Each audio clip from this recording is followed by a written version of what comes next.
एक शहर में पुलिस ने सभी चोरों की नाक में दम कर दिया था।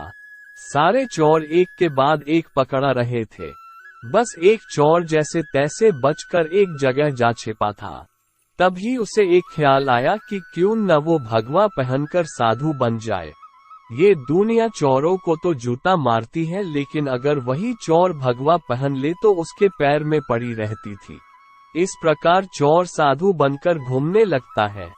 कुछ दिनों बाद पाखंडी साधु में एक कला थी कि वो बोलने में बहुत माहिर था। प्रवचन तो उसके बाएं हाथ का खेल था। इस कारण साधु की निकल पड़ती है। उसके बहुत से शिष्य बन जाते हैं। कई लोग उसके आगे पीछे घूमने लगते हैं। उसे मुफ्त में खाने को मिलने लगता है। बस उसे सांसारिक जीवन छूटने का दुख रहता है। पाखंडी साधु जंगल में अपने शिष्यों के साथ रह रहा था। तभी उसके आश्रम में एक सेठ आया। सेठ को भी पाखंडी साधु ने अपने बोलने की कला से प्रभावित कर दिया। साधु से मिलकर जब सेठ अपने घर पहुंचा तो उसे एक ख्याल आया। असल में सेठ को एक दुविधा थी। उसके पास बहुत सोना था जिसे चोरों के डर के कारण वो अपने घर में नहीं रख सकता था। उसने सोचा क्यों न ये सोना साधु के आश्रम में रख दिया जाए, क्योंकि साधु को कभी कोई मोह माया नहीं रहती। वो तो भगवान का रूप होते हैं। किसी को ऐसे देवता पर शक भी नहीं होगा कि उनके आश्रम में सोना गड़ा हुआ है। ऐसा सोचकर सेठ दूसरे दिन सोना लेकर पाखंडी साधु के आश्रम आता है और उससे पूरी बात बताता है। फिर क्या था, पाखंडी साधु का तो दिल गदगद हो गया। उसकी आंखें तो उस सोने की पोटली से हट ही नहीं रही थी। उस सेठ ने वो सोने की पोटली आश्रम के एक पेड़ के नीचे दबा दी और वहां से चला गया। अब साधु को नींद कहाँ आनी थी। वो रात भर उस सोने की पोटली के बारे में सोचता रहा। उसने सोचा अगर ये सोना मिल जाए तो जीवन तर जाएगा, सांसारिक सुख भी मिलेगा जो इस भगवा कपड़ों ने छीन लिया है। इस तरह साधु ने कई सपने देख डाले। दूसरी तरफ सेठ सोने को आश्रम में रखकर संतुष्ट होकर सो रहा था। कुछ समय बीतने पर साधु ने एक योजना बनाई। उसने सोचा कि वो इस सोने को लेकर चला जाएगा और सेठ को शक न हो, इसलिए वो उसके घर जाकर जाने की बात कहेगा ताकि सेठ को ये ना लगे कि साधु सोना लेकर भागा है। अगले दिन साधु सेठ के घर जाता है। सेठ के पास एक व्यापारी बैठ रहता है। साधु को आता देख सेठ खुशी से झूम जाता है और कई पकवान बनाकर खिलाता है।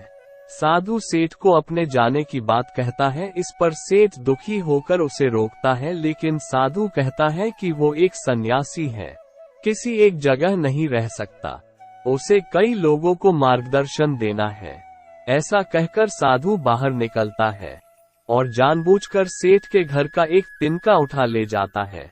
थोड़ी देर बाद साधु वापस आता है, जिसे देख सेठ वापस आने का कारण पूछता है। तब साधु कहता है कि आपके घर का यह एक तिनका मेरी धोती में लटक कर मेरे साथ जा रहा था, वही लौटाने आया हूँ। सेठ हाथ जोड़ कहता है, इसकी क्या जरूरत थी। तब साधु कहता है, इस संसार की किसी वस्तु पर साधु का कोई हक नहीं है। फिर अपनी बातों से वो सेठ को मोहित कर देता है और वहां से निकल जाता है।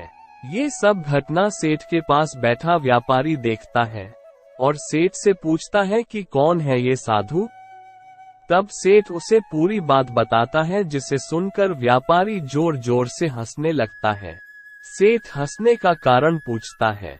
तब व्यापारी उसे कहता है, तुम मूर्ख हो, वो पाखंडी तुम्हें लूट के ले गया।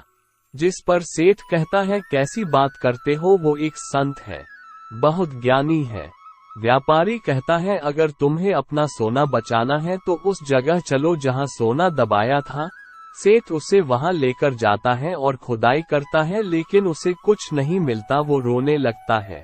तब व्यापारी उसे कहता है, रोने का वक्त नहीं है, जल्दी चलो, वो साधु दूर नहीं गया होगा। सेठ और व्यापारी पुलिस को बोलते हैं और पुलिस उस पाखंडी साधु को ढूंढ लेती है।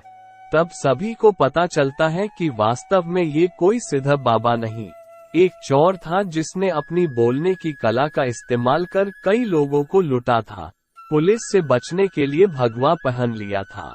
सोना मिलने के बाद सेठ की जान में जान आती है। सेठ व्यापारी से पूछता है कि उसे कैसे पता चला कि यह साधु पाखंडी है। व्यापारी ने कहा, वो साधु बार बार अपने आप की तारीफ कर रहा था। संत कितने महान होते हैं, बार बार यही दोहरा रहा था, जबकि जो सच मायने में संत होते हैं उन्हें इस बात को दोहराने की जरूरत नहीं पड़ती। इसलिए मित्र, आज के समय में जो भगवा पहनकर प्रवचन देते हैं वो सभी संत नहीं होते।